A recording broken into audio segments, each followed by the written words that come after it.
গোয়েন্দা তথ্য ছিল একটি সাদা প্রাডো গাড়িতে কক্সবাজার হতে একটি ইয়াবা চালান ঢাকা যাবে। তো এরা গতকাল রাত্রেবেলা কক্সবাজার থেকে চট্টগ্রাম আসছে।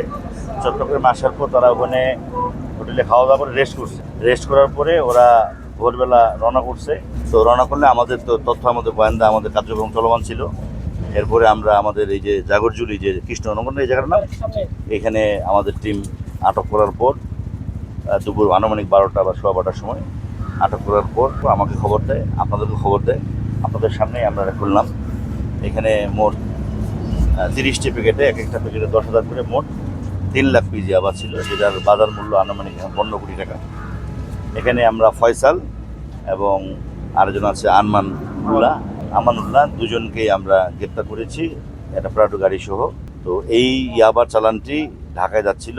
এরা ইয়াবার ক্যারিয়ার না মূল মালিক এরা তদন্ত সাপেক্ষে বলা যাবে।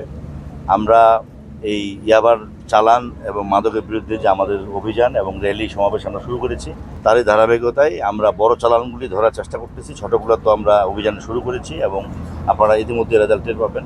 তো আজকে কুমিল্লায় ইতিপূর্বে 1,60,000 পিস আবদ্ধ ছিল, আজকে কিন্তু 3 লাখ পিস, এটা আরেকটি বড় চালান। আমরা এখানে যে দুজন গ্রেপ্তার করেছি এদের মাধ্যমে আমরা এটার মূল যে রুট সেটা খুঁজে পেতে চেষ্টা করব।